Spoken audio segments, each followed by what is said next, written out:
wabarakatuh. Perkenalkan, nama saya Rohanala Simpala dari Fakultas Ilmu Sosial, Program Studi Pendidikan Pancasila dan Kewarganegaraan. Baik, di sini saya akan menjelaskan mengenai SWOT geopolitik yang ada di Indonesia, yaitu SWOT peluang dan tantangan ASEAN dalam mewujudkan integrasi Asia Tenggara. Tapi sebelum mulai, saya akan menjelaskan sedikit mengenai geopolitik. Apa itu geopolitik? Pengertian geopolitik, kata geopolitik berasal dari kata geo dan politik. Geo berarti bumi dan politik berasal dari bahasa Yunani, yaitu politeia berarti kesatuan masyarakat yang berdiri sendiri, dan teia yang berarti urusan. Secara umum, geopolitik adalah cara pandang dan sikap bangsa Indonesia mengenai diri, lingkungan yang berwujud negara kepulauan berlandaskan Pancasila dan Undang-Undang Dasar 1945. Pentingnya geopolitik bagi Indonesia adalah untuk dapat mempertahankan negara dan berperan penting dalam pembinaan kerjasama dan penyelesaian konflik antar negara yang mungkin muncul dalam proses pencapaian tujuan. Baik, itulah pengertian dari geopolitik. Sekarang saya akan langsung masuk ke dalam materi yang sudah saya sebutkan tadi, yaitu mengenai SWOT, peluang dan tantangan ASEAN dalam mewujudkan integrasi Asia Tenggara. Organisasi ASEAN lahir saat memanasnya perang dingin di antara liberalisme Amerika Serikat dan komunisme Uni Soviet. Hampir semua negara di dunia akan terpecah dalam pengaruh kendali kedua superpower tersebut, tak terkecuali negara Asia Tenggara, misalnya Thailand dan Filipina. Saat itu punya hubungan erat dengan Amerika Serikat. Sementara itu, Uni Soviet juga punya pengaruh kuat di negara-negara Indochina maupun negara-negara lainnya. Kondisi ini menjadi salah satu alasan platform ekonomi dipilih sebagai dasar kerjasama ASEAN menuju integrasi ASEAN. Tahun 2020 ditetapkan sebagai capaian integrasi ASEAN dengan merajut sektor ekonomi, sosial budaya, dan politik keamanan sebagai kesatuan. Seiring dengan berbagai kerjasama regional, optimisme capaian ini makin menggelora. Namun sampai tulisan ini dibuat, ternyata target ini masih jauh dari kenyataan. Mengapa demikian? Untuk mengkajinya kita lihat dari analisis kekuatan, analisis kelemahan, peluang, hambatan, dan kekuatan. Posisi dan kekuatan suatu organisasi bisa dilihat dari power, yaitu kekuatan yang dimiliki oleh suatu organisasi. Baik, saya akan menjelaskan satu persatu.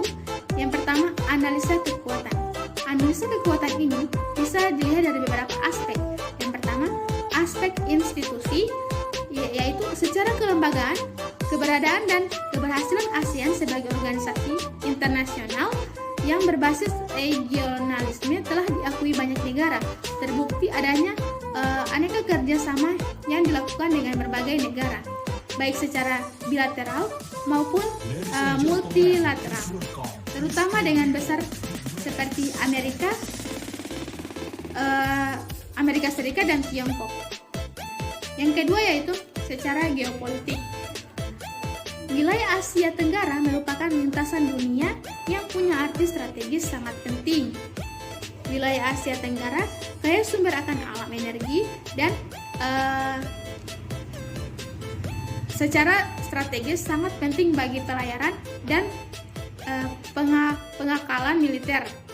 Kolonialisme masa lalu dan imperialisme kapitalisme modern saat ini ingin mendominasi wilayah Asia Tenggara baik secara nasionalisme maupun regional, merupakan bukti akan potensi kekuatan dan keunggulan tersebut.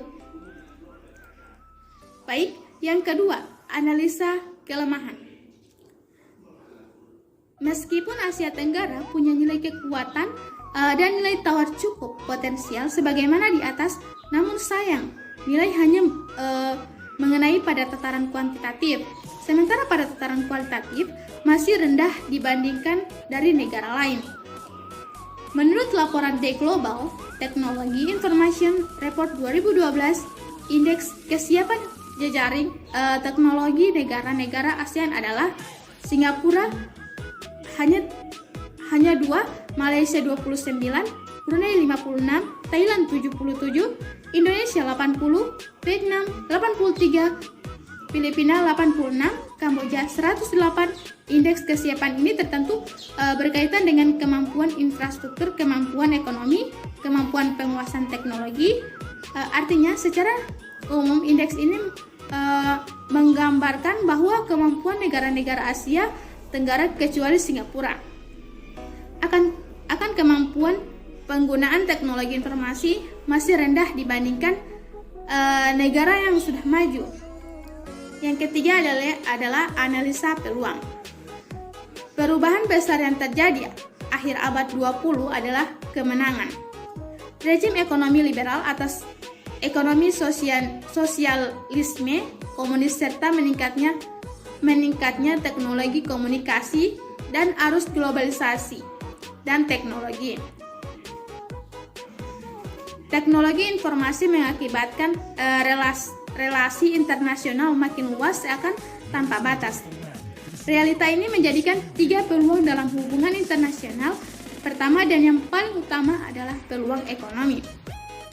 Sistem ekonomi tertutup yang semula banyak dianut oleh rezim komunisme, terutama negara-negara Eropa Timur, kini bergeser pada ekonomi liberal. Artinya, negara-negara ini menjadi terbuka bagi perdagangan maupun investor bagi pemilik modal maupun negara industri tertentu. Industri tertentu ini menjadi pasar yang sangat menggiurkan. Di samping itu, kemajuan teknologi dan transportasi menjadikan efisiensi dalam produk maupun pemasaran. Teknologi juga membawa kemajuan inovasi produk makin beragam dan makin kompetitif.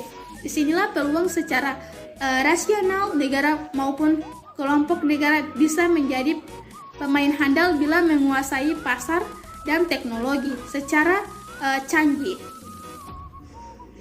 Yang terakhir, analisa tantangan dan uraian. Di atas itu terlihat bahwa telah berupaya mengisi berbagai peluang kerjasama dalam kerangka untuk mewujudkan integrasi kawasan. Upaya ini berpacu dengan kemajuan teknologi dan globalisasi yang makin masif. Artinya, capaian program ekonomi yang dilakukan oleh ASEAN seakan-akan berkembang seperti deret hitung.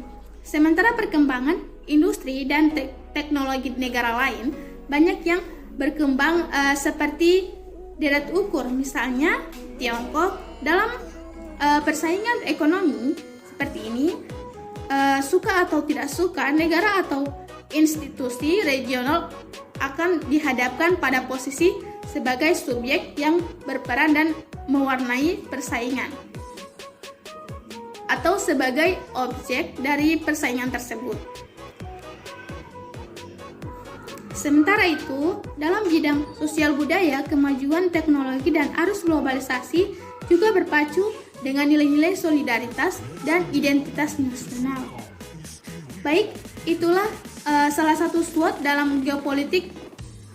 Kesimpulannya yaitu organisasi ASEAN dibentuk saat Perang Dingin yang diwarnai persaingan ideologi dua superpower. Organisasi ini semula mendasarkan pada kerjasama ekonomi, namun sering dengan perkembangan politik saat itu, maka kiprah politik dan keamanan tidak bisa diabaikan.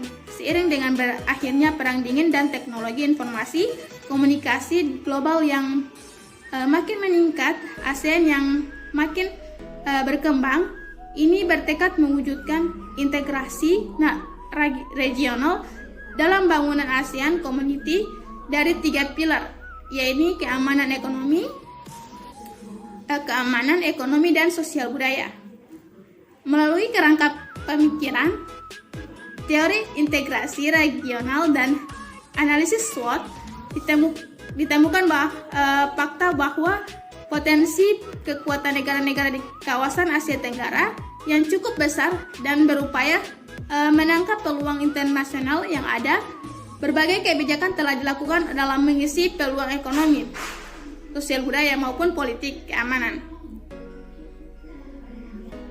Mengkaji berbagai kelemahan, peluang dan tantangan yang ada, untuk terwujudnya integrasi masyarakat Asia Tenggara secara utuh, sebagaimana slogan One Vision, One Identity, One Community yang bertuang dalam ASEAN Vision 2020. Kiranya sudah tercapai.